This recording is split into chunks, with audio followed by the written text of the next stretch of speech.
১৯৭৫ সালের বিয়োগাত্মক এবং নির্মম মানবতা বিরোধী অপরাধ এবং খুন এবং সেই খুনের অন্যতম পিতা, মাস্টার প্ল্যানার এবং বাস্তবায়নকারী মেজর ডালিম।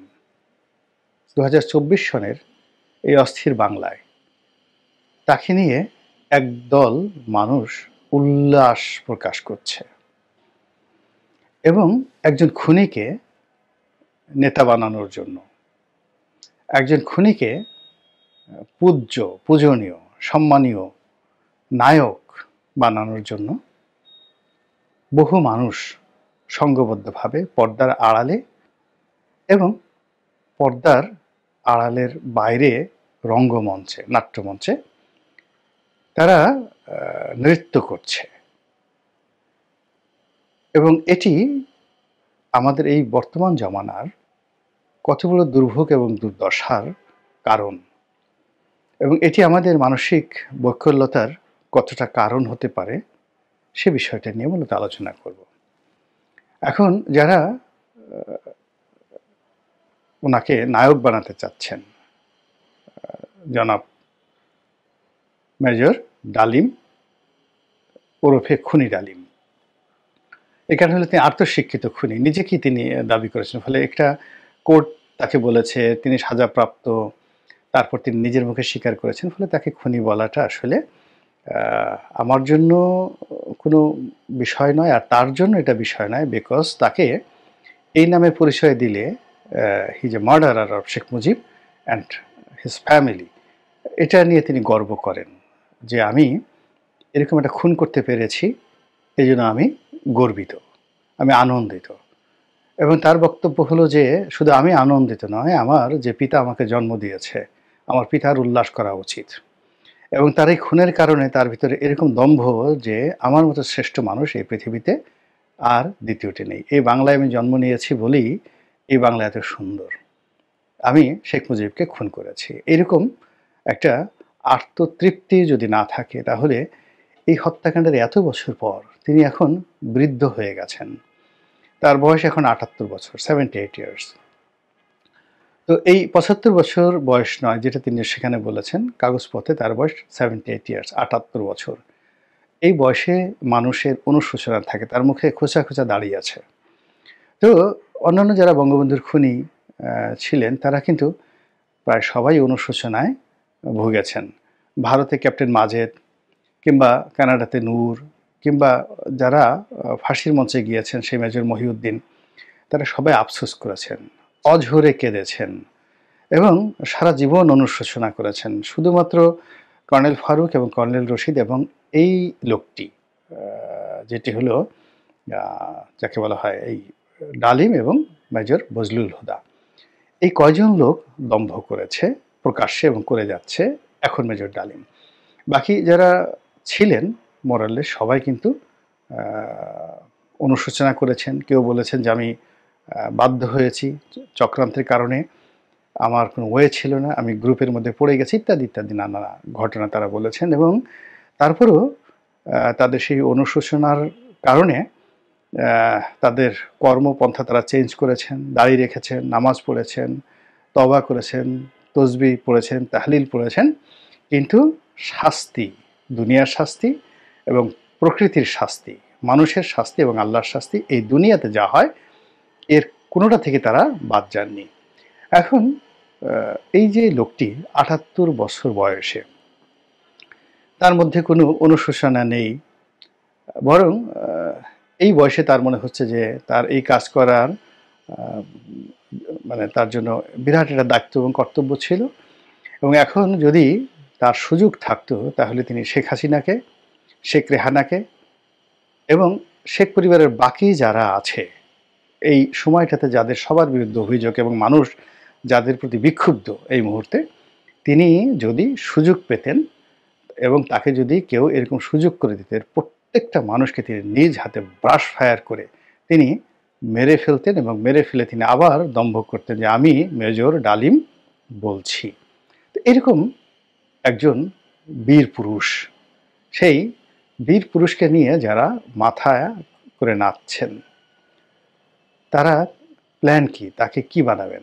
তাকে আগামী দিনে রাষ্ট্রপতি বানাবেন? এর কারণ হলো তাকে প্রধানমন্ত্রী বানানো যাবে না।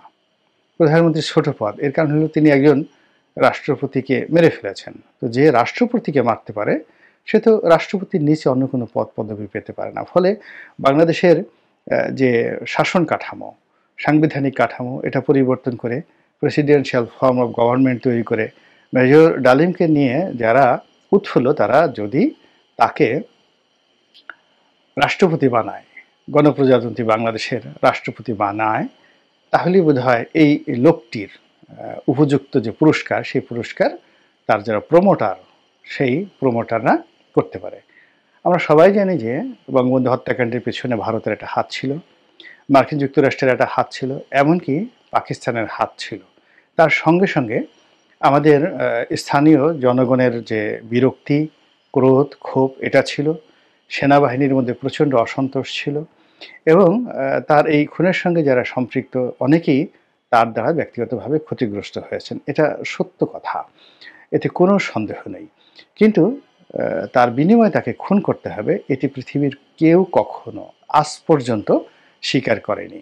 এবং বাংলাদেশের যে ঐতিহ্য, ইতিহাস, সেই ইতিহাসে বঙ্গবন্ধুর এই নির্মম হত্যাকাণ্ড, সপরিবার হত্যাকাণ্ড, এটি একটি কলঙ্ক হয়ে আছে এবং আরও হাজার হাজার বছর ধরে এটি পাঠ্য বইয়ে থেকে যাবে, মানুষের মনে মস্তিষ্কে থেকে যাবে।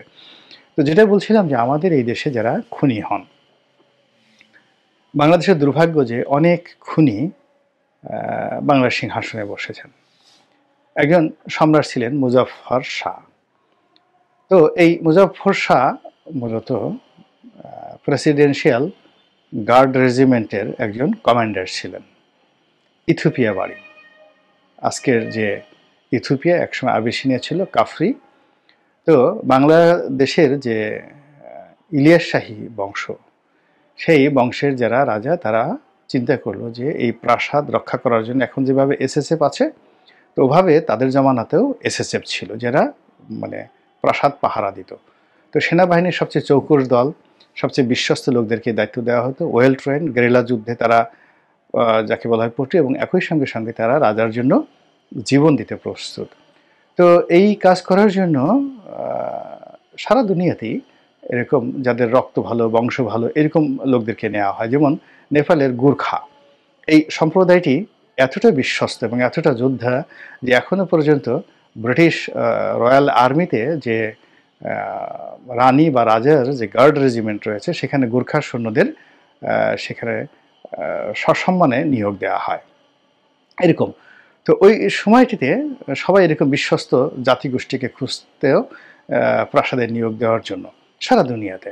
তো বাংলার ইলিয়াস শাহী বংশ তারা করলো কি, ইথিওপিয়া থেকে এরকম একটা ক্ল্যানের নাম শুনলো এবং সেখান থেকে আনলো, এবং সেই বাহিনীর প্রধান ছিলেন মুজাফফর শাহ।